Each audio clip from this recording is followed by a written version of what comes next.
함께 찾아 봉독하겠습니다. 천국은 마치 밭에 감추인 보화와 같으니 사람 이를 발견한 후 숨겨두고 기뻐하며 돌아가서 자기의 소유를 다 팔아 그 밭을 사느니라. 아멘. 복음을 전하는 일에 관하여 계속 성령은 우리에게 말씀을 주시고 지혜를 주시고 또 사명과 능력을 주시는데, 오늘도 이 마태복음 13장 44절을 통해 밭에 묻힌 보화를 사는 것 같이라는 제목을 주셨습니다. 밭에 묻힌 보화를 사는 것 같이. 어떤 사람이 자기 밭을 갈다가 누군가 숨겨 놓았던 금은보화, 어마어마한 것을 발견하게 됩니다. 그런데 불행하고 안타깝게도 그 밭을 가는 농부는 그 밭이 자기 게 아니에요. 즉 지주가 아니에요. 소장농을 하고 있던 사람이에요. 자기 집에 가서 자기의 모든 돈이나 재물을 모아봐도 얼마 되지 않아. 그런데 어떻게 해서도 주인에게 이 보화가 감춰져 있는 밭을 사고 싶었어요. 그래서 어떻게 합니까? 모든 걸 다 팔았어. 자기하고 자식과 마누라만 남겨놓고 아마 다 판 것 같아. 다 팔았어. 그런데도 아까워하거나 주저하지 않았어요. 왜? 내가 다 판 것에 비하여 이 밭을 샀을 때 얻을 보화는 1000배, 10,000배, 억만배가 넘어. 그래서 조금이라도 지혜가 있고 생각이 있는 사람이라면 다 팔아서 당연히 그 밭을 살 것이다. 하나님 나라는 이와 같다. 주님이 그 얘기를 하신 거예요. 그런데 오늘 하나님 나라는 이와 같다라는 이 말씀에서 한마디로 하나님 나라는 이렇게 생겼고 이렇게 누리는 거다, 그걸 말한 게 아니죠. 하나님 나라를 얻고 이루어가는 것이 무엇인가? 하나님 나라를 얻는 것이, 하나님 나라를 이루게 하여 너희는 무엇을 어떻게 해야 될 것이냐, 그걸 말씀하고 계신 것입니다. 그러므로 어떻게 보면 마태복음 13장 44절의 대답은 마태복음 6장 33절입니다. 그런즉 너희는 먼저 그의 나라와 그의 의를 구하라. 그리하면 이 모든 것을 너희에게 더하시리라. 할렐루야. 자, 주님의 나라와 의를 구하라. 단지 그것만을 기도하라는 뜻이 아니죠. 목적이 되고 방향이 되고 삶이 되고 필요가 되라. 뭐가? 하나님의 나라와 의. 그럼 결국 이게 뭘까요? 내 자신에게서와 동시에 다른 사람들에게 복음을 전하여 그들도 하나님의 나라에 참여한 바, 혹은 하나님 나라가 확장되도록 하는 것. 천국은 그렇게 해나가는 것이다. 그걸 말씀하고 있는 것입니다. 그러면서 여기서 이 모든 것을 너희에게 더하시라. 그것은 마치 먹을 것과 입을 것과 마실 것, 육신과 세상의 필요를 더해 주신다는 말로 알아요. 그렇지 않아요. 하나님의 나라와 의와 그리고 나머지 육신과 세상에 필요한 것을 다 해준다. 이 말은 땅에서 필요한 모든 것, 하늘에서 주실 모든 것을 그 나라와 의를 구하는 사람에게 주시겠다라는 거예요. 우리는 하나님 나라 혹은 이 복음에 대해서 너무 쉽게 접근을 했어요. 쉽게 받았어요. 아니, 어마어마한 대가를 치렀어야 돼요. 그래야 하나님 나라가, 예수님이, 그 복음이 보화인 줄 알아요. 똑같이 교회를 다녀도 사람의 애정이나 물질적인 문제나 세상에서 것들을 훨씬 예수님이나 그 나라, 그 복음보다 더 중요하게 여기는 건 예수님을 믿을 때에 대가를 치르지 않기 때문에 그래요. 천국을 위하여 혹은 주님과 그 진리의 복음을 위하여 대가를 지불하지 않고 교회를 다녀. 그러면 아무리 예수님이, 하나님 나라가 혹은 우리의 구원하는 복음이 우리에게 주어져도 보물로 안 여겨져요. 그냥 수없이 많은 것들 중에 하나로 여겨요. 솔직히. 그래서 신앙이 변화되지 아니하며 하나님에 대한 사랑과 충성이 올라가질 않습니다. 그래서 오늘 여러분과 나에게 주신 이 말씀의 뜻이 이겁니다. 첫째, 주님과 복음을 밭에 묻힌 보화를 사는 것 같이 하라라는 것입니다. 혹시 아직도 여러분은 주님을 그냥 밭에 묻혀 있게 하고 사는 거 아닙니까? 우리 살다가 얼른 뒤돌아봐야 돼요. 한 달란트 받은 종이 그걸 가치 없이 여기니까 어떻게 합니까? 땅속에 묻어뒀다가 주인이 올 때 돌려줘야지 이러고 삽니다.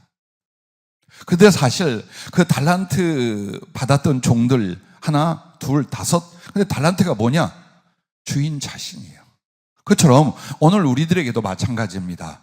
정말 여러분과 내게 있어서 주님의 말씀이, 그 거룩한 복음이 곧 주님이시며 동시에 여러분은 주님을 밭에 묻어두고 살고 있는지 아니면 보화로서 소유하고 나누고 있는지 우리 신앙생활을 돌아봐야만 합니다. 주님과 복음을 얼마나 존귀하고 소중히 사모하느냐가 주님께 대한 사랑과 충성의 내용과 깊이가 된다라는 것입니다. 정말 여러분 마음에 예수님이 그리고 우리에게 주님으로서 오신 그 거룩한 말씀 복음이 내게 세상 어느 것과도 비교할 수 있는 보화로, 영광으로, 상급으로, 사랑으로 존귀 여긴다면 여러분은 어떻게 하시겠습니까? 아마 예수님에 대한 사모함, 그 복음을 알고자 하는 것과 나누고자 하는 데 대하여 여러분의 모든 소유를 팔아 사듯이 다 할 것입니다. 그런데 내게 별것도 없어요. 그저 늙고 썩어가는 몸뚱이 하나밖에 없고 몇 푼밖에 없어. 그런데도 우리는 이걸요 벌벌 떨면서 소비하고 늙어가고 낭비하고 살아요. 이거 주님께 못 드리고 벌벌 하고 이러고 가. 왜 그럼 그렇게 사느냐? 그 주님과 그 복음이 내 이 보잘것없는 육체의 몸뚱이나 몇 푼이나 삶의 약간의 기회보다 더 소중하지 않아. 딱 그걸 말하고 있는 거예요. 그렇게 귀중하지 않아. 지금 귀중한 건 당장에 필요한 이것저것 이것이야. 이게 꽉 머릿속에 들어차 있는 거예요. 나는 여러분들이 죽었다가 살아날 수 있었으면 했어요. 아니, 나 만나기 전에 정말 여러분이 죽음에서 처절한 절망에서 예수님의 구원, 예수님께서 치유하고 소성케 하는 그런 경험이 있어야 돼요. 그런데 그런 경험은 실제 삶의 고난과 죽음의 위기에서만이 아니에요. 가슴에서 일어날 수 있어요. 내가 내 죄와 내 비참함과 그 결과를 얼마나 절실히 진실하게 깨닫고 사느냐가 그것이에요. 마치 여유 있게 잘 살 수 있는데 덧붙여 예수님을 안 것 같이 생각을 해요. 그렇지 않아요. 결과는 지옥이었어요. 어떻게 살지 모르고 어떤 고통과 괴로움 속에 인생을 소비하고 멸망할지 몰랐어요. 그렇게 삶을 견디다가 죽어 지옥에 갈 것뿐이었어요. 그런데 주 예수께서 대신하셨어요. 그분은 사람 중에 의인이 아니에요. 어느 종교의 지도자가 아니에요. 어느 역사의 한 사람이 아니에요. 창조주 하나님이에요. 이 세상을 다스릴 하나님이에요. 죄악에 대해서 무섭게 심판하실 하나님이에요. 하나님 나라를 완전히 이루어 거기 합당한 백성들을 좌로 우로 양으로 염소로 나누고 데려가실 모든 것의 주권자 하나님이셔요. 그런데 그분이 나를 딱 지정하여 사랑하셨어요. 나를 아시고 나를 정하시고 나를 부르시고 나를 다시 태어나게 하시고 나를 의롭다 하시고 나를 당신의 모든 영광과 사랑의 영화로움으로 불러주셨어요. 만약 여러분이 이 과정 속에서 깨달아 알고 이 예수님이 어떤 분이신가를 안다면 여러분의 사랑도 여러분의 충성도 얼마나 깊고 절실하고 간절해지겠어요. 그래서 여러분이 예수님에 대하여 복음에 대하여 대단하게 솔직히 여기시지 않으면 예수님을 어디에 모신 거예요? 나의 영혼과 삶에 모신 게 아니라 그냥 밭에 감추인 보아요. 땅속에 파 묻어놓고 사는 것과 다를 바가 없어요. 그렇게 예수님을 땅속에 묻어놓고 하는 말이 정말 사는 게 어렵다. 하나님의 은혜가 쉽게 안 온다. 기도해도 응답이 잘 안 된다. 왜 이렇게 고생하고 고난이 많은가? 왜 또 영혼은 이렇게 외로운가? 이러고 있어요. 그 이유가 뭡니까? 모든 것 위에 뛰어난 법에 대해서 그걸로 다 바꾸고 그걸로 다 살 수 있는 분이 예수님과 복음인데 드러내질 않잖아요. 내가 그 가치를 인정하지 않잖아요. 내가 그 거룩한 가치를 사용하지 않잖아요. 왜? 내 마음에 그렇게 귀중히 여기지 않으니까. 그래서 모든 성도에게 오는 고난이니 궁핍이니 역경이니 초라함이니 실패니 아픔이니 허문이는 다 어디서 옵니까? 예수님을 지금 존귀한 하나님과 보배로서 당신과 교제하고 당신을 활용하고 당신께 드려진 이 신앙이 아니라는 거예요. 그래서 그렇게 힘들어. 주님은 참 멀리 가 계신 것 같고 내 기도는 공허한 것 같고 내 인생의 아픔과 어려움을 주님이 확 바꿔주는 일에 아주 더디신 것 같아. 그게 아니라 예수님을 여러분 어떻게 생각합니까? 예수님을 여러분은 얼마나 존귀하십니까? 예수님을 여러분은 어떻게 인생에 앞으로 세우시고 여러분은 그 예수님을 얻고 사랑하고 동행하게 하여 어떤 희생이나 대가를 치르고 계십니까? 그걸 보라는 거예요. 그래서 주님과 복음을 여러분과 내가 얼마나 존귀하고 소중히 사모하느냐, 이게 정말 중요한 일이에요. 그래서 우리에게 너무나 적나라하게 아파하면서도 또는 흠모하는 그 내용이 누가복음 7장 37절 이하에 나오는 옥합을 깨서 향유를 주님께 부어드린 여인과 그 주님과 일행을 초청하고 잔치해 보셨으나 아주 홀대하고 무시했던 바리새인 시몬과의 비교가 누가복음 7장에 나오잖아요. 그 이야기가 뭘 가르치는 것 같아요? 오늘 우리한테 보라는 거예요. 너 어느 쪽이야? 너 어떻게 교회 다니고 너 예수 어떻게 믿고 있어? 그 말이에요. 정말 이 여자는 왜 예수님이 그렇게 소중하고 귀했습니까? 죄인이었어요. 그걸 알아. 사람들이 멸시하는 죄인이 아니라 내 스스로가 죽어 마땅한 죄인이었어요. 그런 자를 예수께서 고치시고 예수께서 만나주시고 예수께서 구원하시고 예수께서 사랑해 주셨어요. 그렇기 때문에 그 여인에게 있어 예수님 뭐예요? 자기의 모든 것이에요. 자기의 보물이며 자기의 사랑이며 자기의 소망이며 자기의 모든 것이에요. 그래서 그 예수님이 계신 곳에 항상 따라다녔고 그분의 말씀, 그분의 거처, 그분의 행동에 대한 모든 관심을 가지고 섬기려 했어요. 그러던 어느 날 예수님이 가장 멸시천대를 받는 장면을 보고 주님께 가까이 다가 엉엉 울었어요. 이분이 누구신데, 이 예수님이 누구신데 이렇게 멸시를 받아? 왜 이러셔야 돼? 거기서부터 통분하는 마음, 그러면서 또 주님을 바라보고 가까이 와서 그 은혜와 그 사랑에 또 감동을 해요. 그래서 그 흐르는 눈물을 주체하지 못하여 주님 앞에 엎드렸는데 하필이면 발등에 범벅이 됐어요. 그래서 자기의 머리털을 풀러서 그 발을 다 닦으면서 향유를 거기에 부었어요. 가장 존귀한 분으로, 가장 사랑받으실 분으로, 모두에게 왕으로서 섬김받고 대접함으로써 그 가슴으로 예수님께 향유를 부어드려요. 그리고 그 발을 잡고 입맞추기를 쉬지 않았어요. 그런데 바리새인 시몬은 예수님이 그렇게 귀하지 않아. 예수님이 자기를 구원했다는 것도 믿지 않아. 그래서 예수님을 그냥 폼으로 불렀어. 우리 집에 잔치에 그 왜 연예인들 사인하고 사진 찍어서 붙이듯이 예수님 그 식으로 부른 거예요. 그래서 씻겨드리기는 발 씻을 문도 안 드렸어요. 향유는커녕 감람유도 부어드리지 않았어요. 주님 잡고 입 맞추지도 않았어요. 좌석을 지정하여 모시지도 않았어요. 근데 이 사람을 지적하고 책망한 기록이 아니라 혹시 너 아니니? 라고 묻는 거예요. 너는 이 여인처럼 예수님을 존귀히 여기고 섬기고 사랑하는지, 아니면 이 바리새인처럼 예수님 나의 왕 나의 구주가 되어주세요 해서 오시게 해놓고 아무런 섬김도 대접도 정말 생명과 사랑을 드린 일이 없어요. 그 이유는 바리새인 시몬에게 있어 예수님은 보화가 아니에요. 자기를 구원하시는 구주 하나님이 아니에요. 머릿속에 들은 지식은 그렇게 생각해요. 그러나 마음속에서 자기에게 더 귀한 건 자기의 나타남이에요. 자기의 자랑이에요. 자기의 물질이에요. 자기의 위치였어요. 오늘날 교회가 둘 중에 하나라는 거예요. 복음을 전하기 전 이것부터 주님 왜 말씀을 하고 계실까요? 사도 바울이 왜 예수님을 특별히 사랑했고 그분을 높이기 위하여 자기의 목숨 그리고 모든 걸 다 바치며 희생을 했습니까? 자, 그의 고백을 여러분에게 한번 묵상할 수 있는 시간을 같이 나누려고 합니다.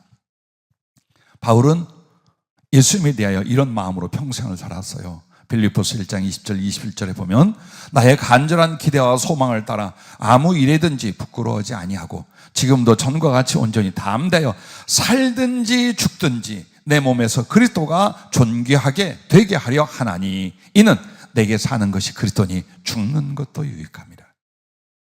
내 몸뚱이로 그저 예수 그리스도를 존귀케 하는 것, 그걸 위해서 나는 살든지 죽든지 상관이 없다. 왜?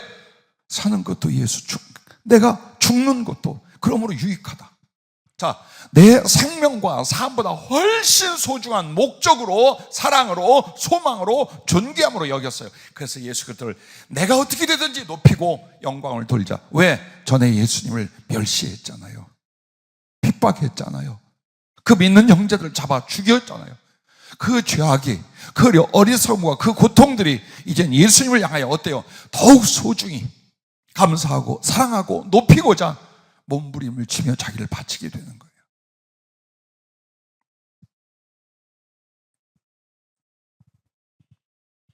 그러므로 바울의 가슴에는 고린도후서 4장 6절 7절의 말씀처럼 어두운 데 빛이 빛이라 말씀하셨던 그 하나님께서 예수 그리스도의 얼굴에 있는 하나님의 영광을 아는 빛을 우리 마음에 비추셨느니라. 우리가 이 보배를 질그릇에 가졌으니 이는 심히 큰 능력은 하나님께 있고 우리에게 있지 아니함을 알게 하려. 자, 자기 자신, 우리들은 뭐야? 질그릇이 흙으로 만들어진 언제 깨질지 모르는 질그릇이라 이 말이에요. 그런데 거기에 하늘과 땅의 최고 최상 그 거룩한 보배가 들어와 계시다. 너희는 아느냐? 너희는 그렇게 사느냐? 그 말이에요. 그러면서 골로새 2장 3절에도 그 안에는 지혜와 지식의 모든 보화가 감추어져 있느니라 라고 했어요.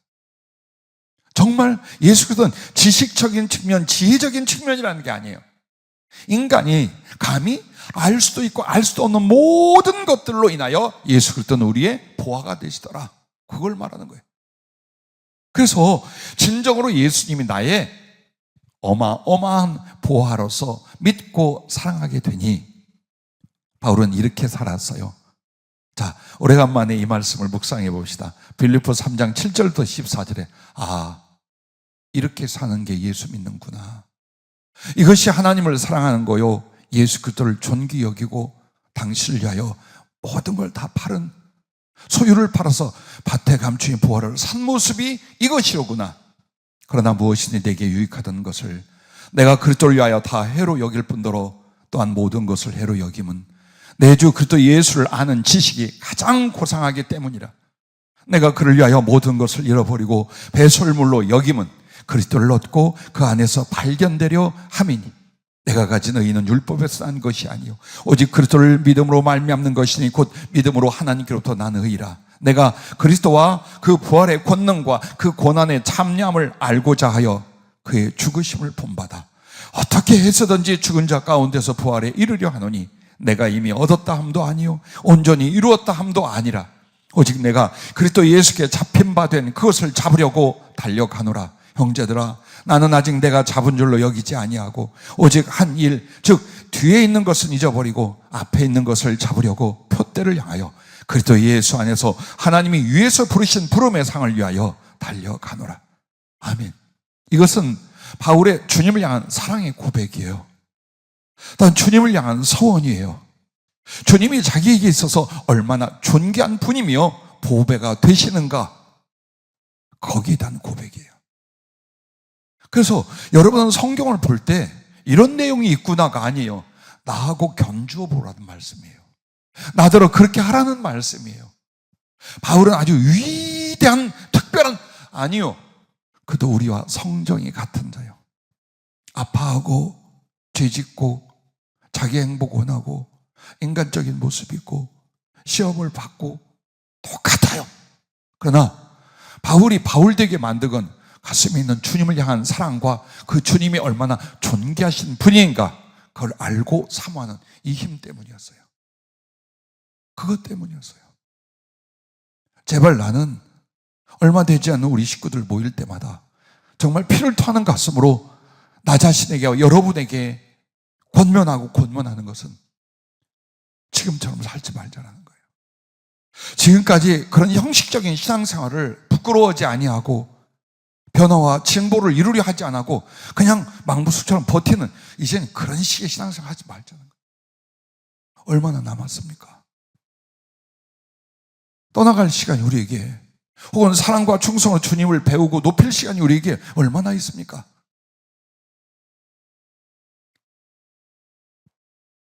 부디 내 가슴 안에, 여러분 가슴 안에 세상 어느 것하고도, 심지어 내 생명하고도 비교하지 못할 만큼의 존귀한 영광과 그리고 소망의 예수 그리스도, 나의 보화, 나의 평생의 삶하고 내 모든 걸 바쳐 살 나의 사랑으로 여러분 안에 여겨지고 느껴지고, 그리고 그렇게 살아갈 수 있기를 주의 이름으로 축복합니다.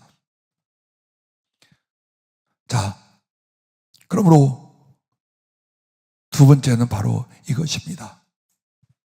구원할 영혼들을 밭에 묻힌 보화를 사는 것 같이 하라. 그러면 이렇게 말씀을 연결하시는 거예요. 주님과 복음이 나에게 하늘의 보화로 모셔질 때 나와 다른 영혼도 보화로서 여기게 된다는 거예요. 한마디로 다른 영혼들을 여러분이 정말 소중한 보화같이 여기는 건 어디서 오느냐? 내가 예수 그리스도를 그 거룩하고 영원한 가치의 보화로서 믿고 사랑할 때, 내 자신과 동시에 다른 사람들의 생명, 그들의 존재도 어때요? 너무 소중한 보물로 여기게 된다는 거예요. 왜 우리가 전도를 안 한 줄 압니까? 사람의 가치를 내가 그렇게 인정하지 않아요. 한 사람 한 사람을 예수님의 입장에서, 하나님의 측면에서 본다면 발벗고 뛰어나와요. 어떻게 해서 살려보려고, 어떻게 해서 하나님의 사랑과 그리스도의 피와 그 은혜 속에 생명을 구원해보려고 정신이 없을 거예요. 삶을 드릴 거예요. 그런데 계속해서 나도 힘들어, 내 무거운 짐도 내가 다 짊어질 가지고 못해, 팔자지, 선택이지, 사람을 볼 때 그렇게 봐요. 그래서 여러분과 내가 사람을 보고 전도할 대상으로, 구원할 대상으로, 소중히 여길 대상으로 마음에 안 여겨지는 거예요. 왜 전도가 안 되느냐? 왜 전도를 안 하느냐예요. 전도가 안 되는 건 전도를 안 하는 거예요. 그럼 왜 전도를 안 하느냐? 그렇게 그 사람들이 소중하고 가치 있게 안 여겨지는 거예요. 안 여겨지는 거예요. 이게 2000년 역사가 전 세계에 있는 우리나라, 우리들에게 가장 큰 문제라는 거예요. 여러분이 주님 앞에 어떤 은혜를 받았습니까? 어떤 사랑을 받았습니까? 정말 예수 그리스도라는 보화를 그의 희생으로서 내가 받게 되었어요. 그러므로 그 대상은 하나님께 얼마나 존귀한 사랑의 대상이겠습니까? 그런데 나만인가요? 나 하나만의 문제인가요? 아니라 하나님 앞에는 만민이 다 구원받기를 원하시고 진리를 알기를 원하셔요. 그래서 하나님이, 우리 주 예수께서 사람을 볼 때 사람은 누구냐? 하나님의 형상이에요. 하나님의 사랑의 대상이에요. 하나님 나라의 모든 상속자예요. 이게 인간이에요. 이게 인류예요. 하나님은 그렇게 해서 지으셨어요. 그 가슴으로 봐요. 그들에게 자율권을 줘서 죄 가운데 있지만 살려내기를 원하셔요. 그래서 우리 예수님이, 우리 하나님 아버지가 사람을 얼만큼 귀중히 여기는가 보십시오. 로마서 8장 32절에 자기 아들을 아끼지 아니하시고 우리 모든 사람을 위하여 내어주시니가 어찌 그 아들과 함께 모든 것을 우리에게 주시지 않겠느냐라고 말씀을 해요. 즉 하나님께는 가장 큰 보물, 당신의 가장 기쁨과 사랑이 누구예요? 주 예수 그리스도 외아들 예수님이에요. 근데 그분을 내어주시기까지 우리를 어떻게 했다는 거예요? 사랑한다는 거예요. 근데 그게 내 이야기 아니야. 우리들의 이야기, 모든 사람들의 이야기라 그 말이에요. 그래서 여러분도 하나님의 눈으로 사람을 보면 그가 누굽니까? 이익의 대상이거나 미움의 대상이거나 아무 상관없이 스쳐 지나갈 대상이 아니라 바로 내가 사랑하는 하나님의 형상이요, 하나님의 사랑의 대상이요, 하나님의 구원의 대상이요, 그래서 우리와 함께 하나님 나라를 이어받을 하나님 나라의 상속자들이야 이 말이에요. 그리고 저들에게 복음을 전해 살리지 않으면 처참한 고통과 괴로움 가운데 지옥불에 던져진다는 걸 예수 믿는 사람보다 더 잘 아는 사람이 어디 있습니까? 그래서 나에게 일어난 구원, 내가 만난 예수님, 내가 받은 하나님의 그 사랑을 생각하고 그걸 깨닫고 그 안에 있는 자는 사람들에게 무엇이가요? 존귀함, 소중한 생명, 존귀한 영혼 살리자. 예수님의 가슴, 예수님의 희생, 예수님의 소원 따라 사람 살리자. 많은 단점 투성이었지만 저는 주님을 만난 해가 22살 때의 봄이었습니다. 그리고 바로 하나님께 소원했습니다. 내가 어떤 가운데 어떻게 예수님을 만나 살아났는지, 그 죽음과 고통, 지옥에서 그 예수님이 나를 어떻게 살렸는지 깨달았잖아요. 만났잖아요. 그러면 내가 나에게 묻는 거야. 너 어떻게 살래? 너 이제는 무엇을 위해 살래? 전에는 무엇도 해보고 무엇도 해보고 무엇도 해보고 미친놈처럼 모든 걸 다 바쳤어요. 뼈가 부러져도 갔어요. 그런데 그게 모든 헛되고 헛된 것들이었어요. 이제 진짜 생명이요, 사랑이요, 행복이요, 영원이신 예수 그리스도를 만났는데 그냥 그가 계시다는 걸 안 게 아니라 그가 나를 사랑했고 그가 나를 구원하셨어요. 나를 살렸어요. 그리고 나를 사랑해요. 그러면 여러분과 나는 그분 앞에 양심 선언을 해야죠. 무엇을 위해 살 거예요? 더 그렇게 예수를 믿고 알게 되되, 그럼 여러분은 뭘 위해 살 거예요? 아직도 육신의 필요를 위하여? 세상 것들을 위하여? 그게 목적이 되고 그게 행복이 되어 산단 말입니까? 보세요, 우리가 무슨 짓을 하고 있는가요? 잘은 못해도 혹은 허물과 죄는 있을 수 있어도 우리의 영혼의 거듭남, 우리 영혼의 목적은 최소한 이제는 어때요? 그 예수님을 전하고, 그러므로 말미암아 주님은 높이고 영혼들은 구원이 되는 것, 그걸 맹세하고 소원했어요. 저를 돌보던 담임 목사님은 처음에 그 얘기를 하니까 만류하셨어요. 김 선생, 청년들이 은혜를 받으면 다 신학하고 주의종이 되겠다는 말들을 하네. 근데 그 길은 너무 험하고 어려워. 그러니까 그 생각하지 말고 신앙생활 잘하고 성장을 그 생각하게. 그 말씀은 내게 아무 상관이 없었어요. 그리고 한 6개월 뒤에 목사님이 저를 불렀어요. 보아하니 주님이 우리 김 선생 부른 것 같아. 이렇게 신학을 준비하고 주의종으로서 이런 몇몇 가지를 준비하게. 그래서 사실 그 다음에 신학을 가게 됐어요. 난 모두 다 신학을 하고 주의종이 되라는 게 아니에요. 그것은 주를 섬기는 방법의 한 가지예요.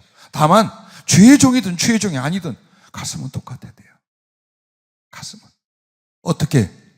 예수님이 내게 보물 중에 보물이요, 내게 최고의 사랑과 가장 높이고 존귀케 해드릴 나의 하나님이에요. 근데 그분이 나를 그렇게 사랑하고 나를 그렇게 존귀히 여기셨어요. 그와 같이 다른 영혼들도 그래요. 그러면 여러분이 주님 제가 여기 있습니다, 나를 보내시옵소서 하는 거예요. 이게 신앙생활이에요. 특수사역이 아니라 신앙이 이거예요. 구원받는 믿음이라는 게 이거예요. 주님, 내가 복음을 전, 이제 주님 나를 위하여 살을 찢고 모든 걸 다 바쳐주시니 나 예수님 가슴에 묻고 주님이 원하는 그 전도, 그 영혼 살린 대로 내가 가겠나이다. 어떻게 우리가 다른 사람을 위하여 대신 죽을 수 있어요? 그러나 그 순간 그 영혼이 그가 살아나는 생명을 얻는다는 게 내게 정말 금은보화 같이 여겨진다면 나를 바쳐 그 영혼을 살릴 수까지 있게 되는 거예요. 그래서 주님이 제일 먼저 주님과 복음을 어떤 보물보다 귀히 여겨 너의 모든 소유를 다해서 그것을 사려고 해라. 그리고 나면 네가 전하는 복음이 얼마나 귀하고 그 복음을 전할 대상들이 또 그와 같은 보화로서 네게 여겨질 것이다. 왜? 사실이니까. 사실이니까.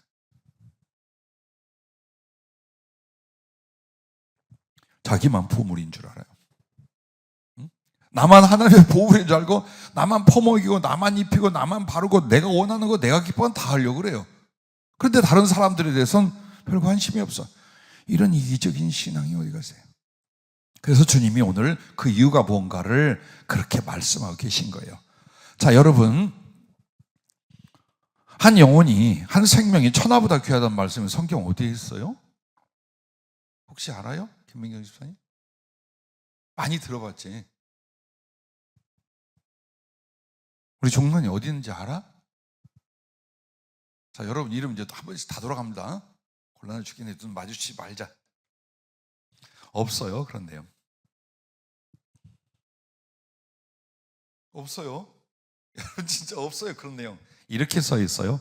마태복음 16장 26절에 사람이 만일 온 천하를 얻고도 제 목숨을 잃으면 무엇이 유익하리요? 사람이 무엇을 주고 제 목숨과 바꾸겠느냐? 이 말씀에서 만들어낸 이야기예요. 자, 한 인간에게 생명보다 존귀한 건 없다. 천하를 얻었을지라도 생명을 잃는다면 아무 유익이 없다. 그러면 이것을 우리도 어떻게 봐야 돼요? 다른 사람에게 그렇게 보는 거예요. 하나님의 마음도 그와 같은 거예요. 우주를 만들었는데 그 우주의 가치를 주님은 보지 않는 거예요. 그 우주하고도 태양계하고도 지구 위에 살고 있는 이 사람의 가치를 주님 어때요? 온 우주보다 지구의 천하보다 훨씬 소중히 여기시는 거예요. 그래서 여러분과 나에게 이 가슴이 일어나야 돼요. 내가 하나님을 그렇게 소중히 여기고 내 자신이 소중한 것처럼 저 영혼들에 대하여 이젠 시간이 되면 교회 와서 예배 드리고 적당한 봉사하고 그리고 좀 기도 좀 하고 그렇게 살지 맙시다. 너무 시간이 없어요. 이젠 그렇게 살려고 하지 말아요. 그리고 여유도 부리지 말아요. 이젠 정말 말채찍을 들듯이 달리기를 하여 출발해서 달린 것처럼 정말 여러분이 위로는 주님을 계속 복음과 함께 성령과 함께 모셔드리는 것과 앞으로는 복음을 전하기 위해서 달려갈 수 있기를 바랍니다. 그러므로 왜 주님께서 여러분과 나에게 하나님을 사랑하고 네 이웃을 내 몸같이 사랑하라라고 하셨겠어요? 그만큼 하나님 앞에 영혼들이 소중하며 또 우리들도 그 가슴을 가져야 그 진가 거룩한 가치를 알아야 죽기 살기로 복음을 전할 수 있다라는 것입니다. 그런데 오직 예수 그리스도와 그 복음으로만 바로 그 영혼들을 구할 수 있고 하나님 앞에 세울 수가 있습니다. 그래서 남들이 뭐라고 하든 복음 전파로서 영혼 구원에 여러분과 나는 이런 말을 하죠. 전심전력. 여기에 저는 한 가지를 더 붙입니다. 전심, 전력, 전생. 우리의 생명, 우리의 생의 모든 걸 다 바치되 전심, 전력, 전생으로 영혼을 구원하고 복음을 전하는 일에 우리가 바쳐짐이 마땅한 줄로 믿습니다. 그것이 바로 자기 모든 소유를 다 팔아서 그 보화를 사서 하나님께 드리는 충성된 종들인 것입니다. 영혼을 샀어요. 내 모든 소유를 다 팔아 다른 사람의 영혼을 내가 아니에요. 내 것으로보다 더 소중한 내가 그토록 사랑하는 예수께 그 영혼을 내 모든 노고와 수고와 생명을 바쳐 사서 그분께 드리는 거예요. 그걸 위해서 우리는 사는 거예요. 그러므로 영혼 구원을 위해서 여러분과 나에게 세 가지를 말씀해요. 집 나간 자식을 사모하는 아버지의 심령이 되래요. 그 자식이 아버지께 다시 돌아와 생명을 얻고 모든 풍성을 얻기를 원하는 거죠. 그렇게 영혼들에게 여러분과 나의 가슴은 그와 같아야 된다는 겁니다. 그래서 그 아버지의 마음이 이 내 아들은 죽었다가 다시 살아났으며 내가 잃었다가 다시 얻었노라. 바로 이 가슴이라는 거예요. 영혼들을 바라보면서. 그러면서 우리의 수고와 희생은 사마리아 사람이 강도 만나 죽어간 사람을 어떻게 치료하고 데려다 살리고 끝까지 책임지는 것처럼 그 수고와 희생이 있어야 된다라고 하셨습니다. 뿐만 아니라 여러분과 나에게 가장 중요한 건요, 복음 전하는 기쁨. 우리 주님을 높이고 나의 작은 수고와 눈물로 사람을 지옥에서 살려낼 수 있어. 그래서 그 복음과 복음 전하는 걸 기뻐하는 가슴인데 사도 바울의 가슴이에요. 빌립보서 2장 16절부터 생명의 말씀을 밝혀 나의 다름질이 헛되지 아니하고 수고도 헛되지 아니하므로 그리스도의 날에 내가 자랑할 것이 있게 하려 함이라. 만일 너희 믿음의 재물과 섬김 위에 내가 나를 전제로 들을지라도 나는 기뻐하고 너희 무리와 함께 기뻐하리니 이와 같이 너희도 기뻐하고 나와 함께 기뻐하라. 아멘. 이렇게 빌립보서 2장 16절부터 18절까지 여러분이 기억나는 이걸 거예요. 기뻐하고 기뻐하라. 나와 함께 기뻐하라. 뭘? 지금 사도 바울은 이 본문에서 뭐 때문에 기뻐한다는 거예요? 그 첫째가 예수 그리스도를 복음을 전하며 영혼을 구원하면서 가장 주님 당신이 기뻐하신다는 거예요. 즉 하나님을 기쁘시게 하는 그것이 바울에게 너무나 행복하고 좋았다라는 거예요. 두 번째는 이 구원받은 영혼들, 바로 그들이 살아난 것과 하나님의 생명을 얻는 것이 너무 기뻤다라는 거예요. 그리고 무엇보다도 그렇게 수고한 자기의 그 복음 전파의 수고가 그리스도의 날에 자랑이 된다는 것. 주님의 칭찬과 그분의 상급을 바라보고 기뻐하고 기뻐하니 기뻐하고 기뻐하자는 거예요. 이게 일어나요. 즉 영혼을 구원하고 복음을 전한 일이 된 기쁨이 여러분의 강력하게 일어나야 된답니다. 즉 그 당자대에 나가 죽어가던 자식을 사모하고 그리워하고 하는 그 아버지의 심령과 사마리아인처럼 사람을 책임지고 돌보고 치료하고 구원해가는 과정, 이 수고와 그리고 복음을 전하는 일에 대한 이 거룩한 기쁨이 샘솟듯 올라와야 되는데 그걸 만들어야 해요. 그것은 어디서 올까요? 예수님과 복음을 위하여 자기의 모든 소유를 팔았기 때문에 그래요. 드릴 수 있었고 포기할 수 있었고 바칠 수 있기 때문에 그만큼 주님도 그 복음 전함도 그 복음으로 전하여 살아난 사람들도 바울에겐 미치도록 기쁘고 기쁜 거룩한 기쁨의 이유였다.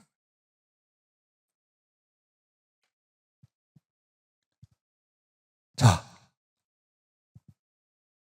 마지막으로 세 번째는 주실 달란트와 상급을 밭에 묻힌 보화를 사는 것 같이 하라라고 했어요.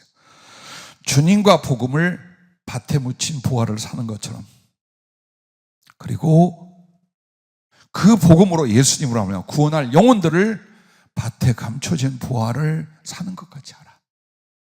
그리고 추가적으로 말씀한 건 바로 이제 내가 이 복음을 전하고 영혼을 사서 하나님께 드리게 해서 할 때 그것을 위하여 주실 달란트가 있어요. 그리고 하늘로부터 내릴 상급이 있어요. 이 주실 달란트와 상급을 밭에 감추인 보화, 어떤 것과도 비교할 수 없는 보물로 여러분이 탐을 내라 이 말이에요. 그걸 사모하라 이 말이에요. 자, 조금 전에 말씀드렸던 빌립보서 2장 바울의 기쁨 중에 뭐라고 그랬어요? 그리스도의 날에 자랑할 것이. 그렇습니다. 그리스도께 받을 그 칭찬과 주실 상급 때문에 이 땅에서 어떤 고통도 가난함도 심지어는 멸시와 전대, 죽임까지도 기쁘게 감당하는데 그만큼 그는 주님이 주실 그 상을 어느 보화보다 더 소중히 여겼어요. 오늘 우리에겐 이게 얼마나 있는지 보아야 됩니다. 그러므로 여러분과 나에게 정말 충성을 하고 영혼을 구원하게 한다면 더욱 사랑과 충성을 위한 권세와 능력과 형통이 여러분에게 주어진답니다. 그래서 여러분이 전도를 하는지 영혼을 구원하는지 안 하는지를 목사가 아니라 주님이 그토록 간절히 지켜보고 계셔요. 그분이 주실 달란트와 상급의 저울에 여러분을 달아볼 때 여러분이 정말 마음을 다하여 복음을 전하고 그리스도를 높이고 영혼을 구원하는 이 사랑의 수고와 희생이 있는가 없는가를 달아보시는 거예요. 그리고 나서 이 땅에서는 그 사랑과 영혼 살리는 것들을 위하여 주시는데 다 성도들이 실패하는 이유가요, 지금까지 40년 동안에 우리 교회 안에서와 상담하고 만나고 간 사람들 수천 명이 넘어요. 수천 명이 뭡니까? 만 명도 넘지. 근데 많은 사람들이요, 하나님이 그들의 기적을 일으켜줘요. 없는 물질을 갖게 만들어요. 안 되는 사업을 하게 해요. 병든 몸을 고쳐요. 주님 체험을 시켜요. 그리고 나면 대부분의 사람은요, 그건 내 것이라고 생각해요. 내 것이라 나와 우리 가족을 위하여 혹은 나의 누림을 위하여 산다. 이쪽으로 가요. 그게 다시 보이지 않아요. 그들의 뒤가 대부분 보면 어때요? 주님이 손을 놓으셔. 들어쓰지 않아요. 이걸 두려워해야 돼요. 아무것도 없을 때와 뭔가 일어난 뒤부터 그때 우리가 두려워할 건 뭐냐? 왜 하나님이 나를 치료했는지, 왜 우리에게 물질을 줬는지, 왜 우리에게 이런 은사를 줬는지, 그걸 두려워해야 돼요. 오직 영혼을 살려, 오직 주님을 높이기 위하여, 그걸 위해서 물질도 건강도 성령도 지혜도 말씀도 그래 주셨다는 것, 그게 겸손이요 믿음입니다. 그게 여러분과 나에게 나와야 돼요. 그리고 주님이 그걸 보신 뒤에 그 다음에 2차, 3차, 4차의 축복이 있어. 왜 주는가? 내가 좀 줘봤더니 저 아들은 혹은 저 종은 정말로 제대로 쓰더라. 복음을 위하여, 영혼군을 위하여 가치 있게 선하게 쓰더라. 이걸 주님 확인하잖아. 그럼 2차 축복이 있어, 3차 축복이 있어, 4차, 5차, 6차, 7차. 그때 일어나는 거예요. 한 계단 올라가고 또 한 계단 올라가는 것처럼. 근데 미련한 사람들은 이걸 몰라요. 딱 뭔가 하나님이 주시잖아요, 먹고 끝나. 진짜 두려운 일이에요. 두고 보세요, 여러분. 그건 나 자신만 아는 게 아니라 나를 바라보는 모든 사람들이 아는 거예요. 여러분에게 무슨 일이 일어났어요? 어떤 은혜가 주어졌어요? 어떤 기도응답이 일어났어요? 그거 왜 이랬는데? 복음을 전하라고, 주 예수를 높이고 영혼을 살리라고 하나님이 한 거예요. 그래서 여러분이 그걸 알고 더욱 사랑스러운 충성된 자로 영혼을 사랑하고 그들을 살리려 하고 복음을 전하라고, 그 복음을 전하는 일에 자기의 것을 소유를 사용하고, 그때 주님이 그걸 보고 이제 어때요? 한 달란트짜리를 둘로, 둘짜리를 넷으로, 5짜리를 10개, 12개 달란트로 늘려놓기 시작하는 거예요. 아무리 애써도 안 돼. 솔직히 선포할게요. 그냥 사람의 노력으로 안 돼요. 요령으로도 안 돼요. 모든 것이 우리한테 증가하는 축복과 은총은요, 여러분이 어떻게 사느냐예요. 어떻게 사느냐.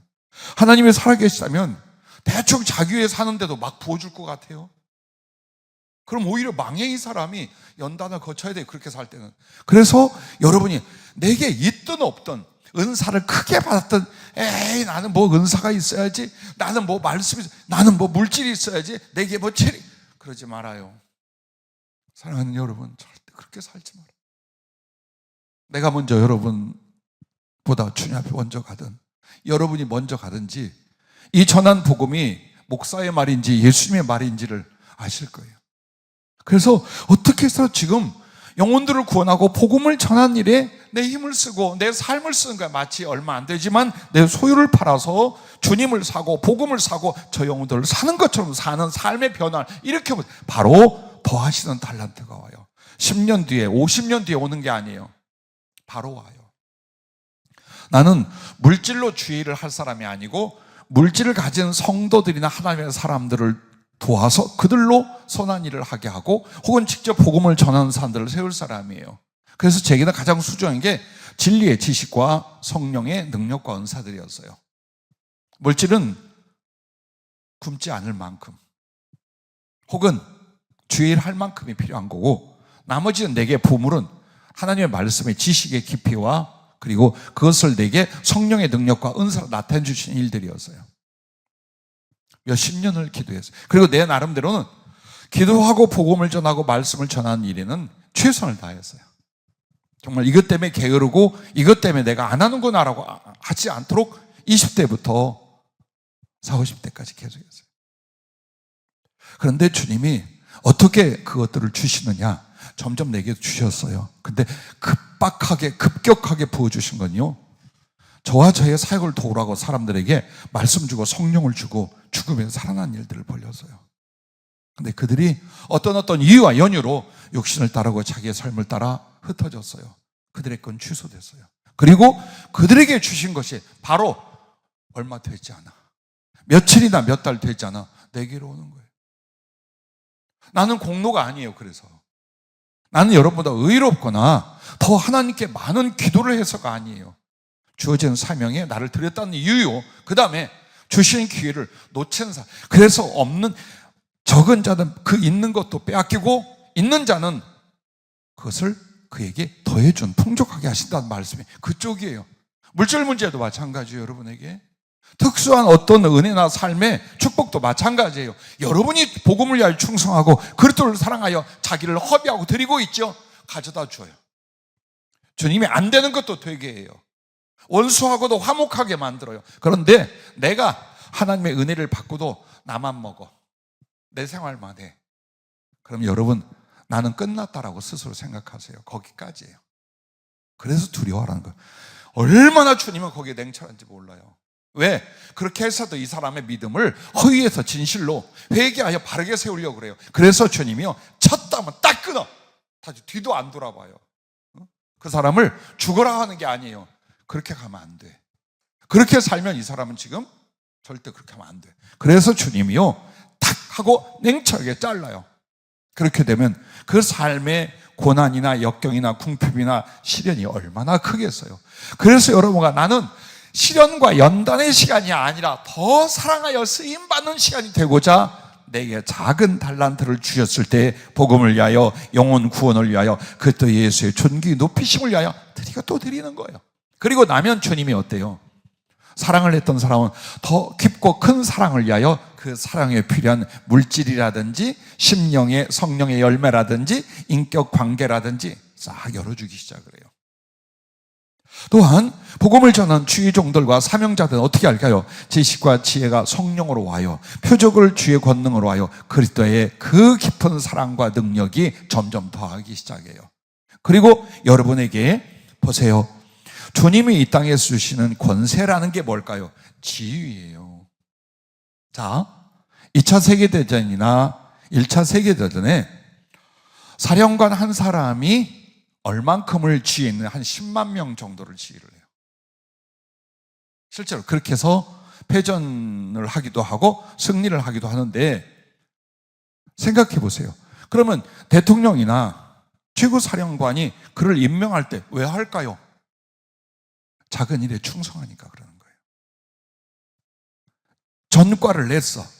실전에서 전과를 내고 칭찬할 만했어요. 그러면 전쟁 때는 바로 진급이에요. 바로 진급이에요. 영광급에서 장성으로, 준장에서 소장, 소장에서 중장, 대장, 원수로 금방 합니다. 그게 영적 세계도 마찬가지예요. 여러분에게 제일 먼저 축복하는 게 뭐냐? 지위를 바꿔주시는 거예요.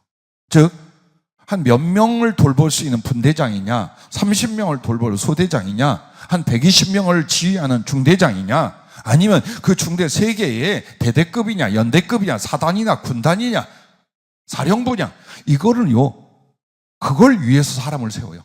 하나님의 나라도 그와 같아요. 그래서 하나님이 우리끼리는 다 섬기는 주님의 종이고 서로를 사랑하고 섬기는 아름다운 성도들이에요. 그러나 하늘에서는 그 사람에게 뭐가 있느냐? 지위, 권세가 있어요. 이 사람을 통해 할 일이 있어요. 하나님이 이 사람을 통해서 반드시 그 능력과 그 일들을 이루실 일이 있어요. 그걸 가르쳐 권세라고 말하고 혹은 영적 지위라고 말하는 거예요. 자, 이걸 먼저 복음을 전하고 더욱 충성된 자들에게 먼저 이걸 주신다, 그 말입니다. 그렇게 하고 그 다음에 그걸 감당할 능력을 줘. 지위만 있으면 뭐 할 거예요? 감당할 능력이 있어야지. 근데 그 능력이 신령한 은사적 능력만이 아니에요. 인간관계에서 물질 문제에서부터 모든 걸 다스리고 어떻게 합니까? 하나님의 뜻과 일을 이루어갈 수 있게 만드는 능력이 이 사람에게 밀어붙여지게 만드는 거예요. 하나님이.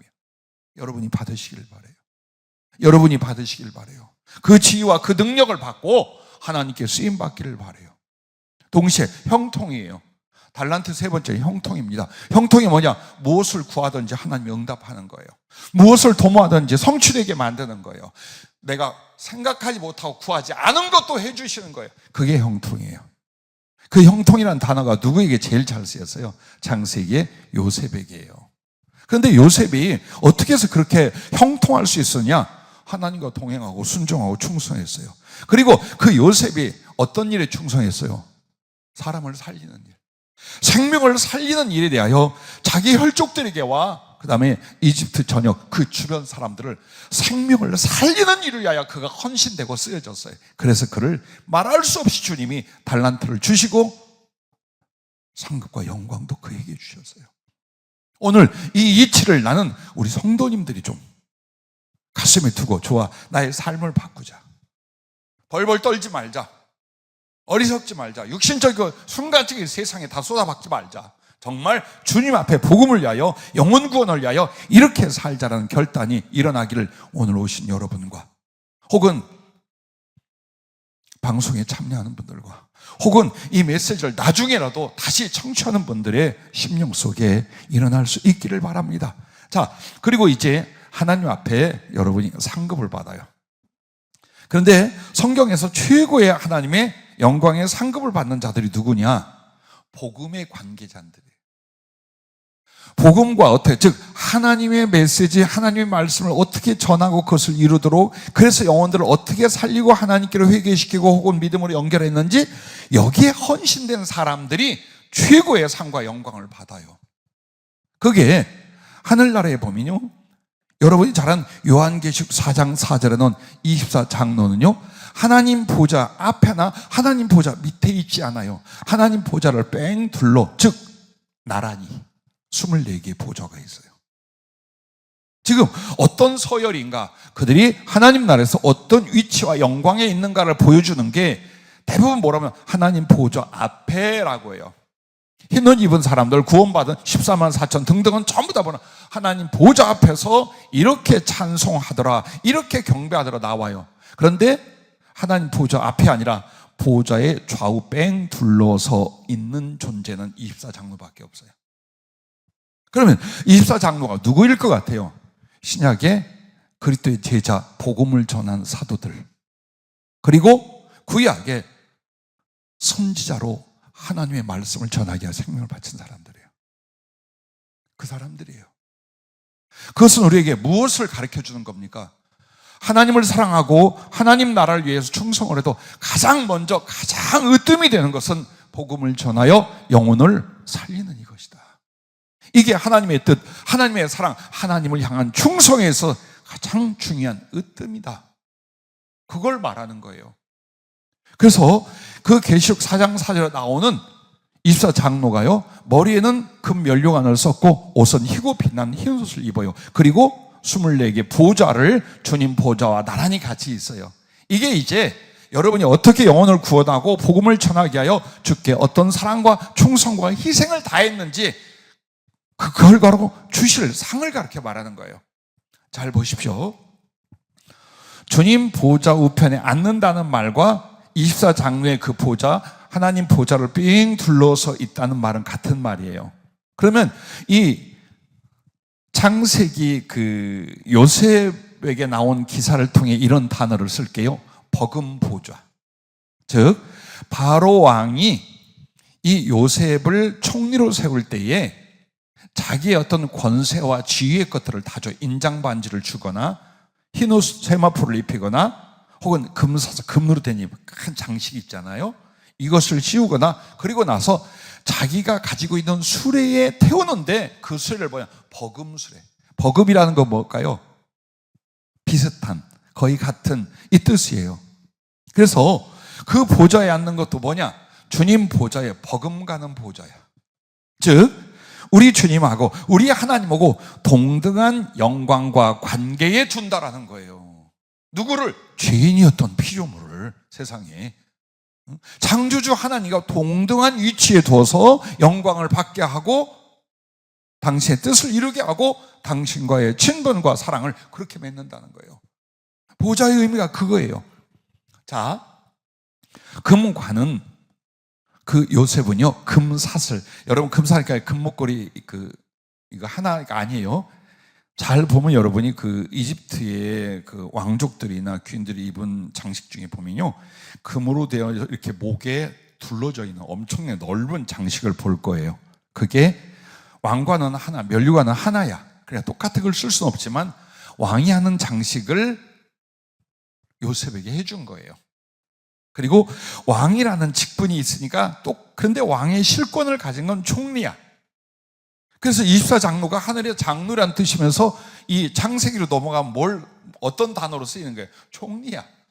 우리 주님이 왕이라면 우리는 총리가 되는 걸 가르쳐요. 그 왕의 실권을 갖는 거예요. 영광을 같이 갖는 거예요. 그렇게 하면서 보세요, 여러분. 이 금면류관이라는 게 뭐냐? 하늘나라는 영적으로 성경에 뭐라고 되어 있어요? 다 정금으로 되어 있어요. 주님 보좌서부터 하늘나라의 모든 길들 기초가 정금으로 되어 있어요. 그 말은요, 하나님 나라와 그 최고의 영광을 그에게 주다라는 뜻이에요.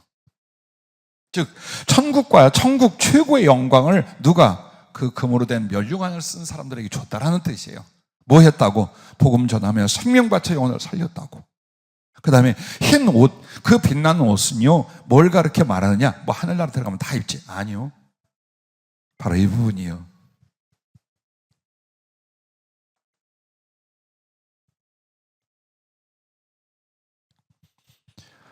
그 흰 세마포옷은 주님의 형상과 몸과 그 위치가 되게 하는 걸 가르쳐 말해요. 그래서 옷이 그냥 옷이 아니에요. 주님의 형상과 주님의 몸은 뭘 말합니까? 부활의 몸이에요.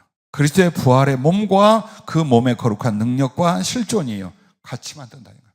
그렇게 만든. 그래서 신분이라는 게 뭐가? 옷이 신분을 말해요. 그러면 그리스도와 동류의 부활에 참여하는 사람은 그리스도와의 신분이 같게, 즉 하나님의 아들들로서, 하늘의 왕들로서 신분을 갖게 해준다는 뜻이에요. 왜 이렇게 파격적인 피조물이요 죄인이에요. 상상할 수도 요청할 수도 없는 영광과 상급을 왜 주실까요? 그만큼 소중하다는 거예요. 영혼을 살리려는 그 사랑, 영혼을 살려서 하나님을 사랑하는 그 사랑이 하늘과 땅에 그렇게 주님 보시기에 소중하다는 거예요. 아무것도 아낌없이 그에게 다 베풀 수 있다라는 걸 가르쳐 말하는 것입니다. 그러므로 나 같으면 얼른 바꾸겠습니다. 육신적이고 세상적인 거 위해서 그 목적과 목표를 안 살겠습니다. 얼른 주님과 복음을 위해 살겠습니다. 이미 다 바꾸셨나 봐요. 아멘이 안 나오는 게. 괜히 설교했네. 이거 다 그렇게 작정하고 살아가고 계신 것 같은데.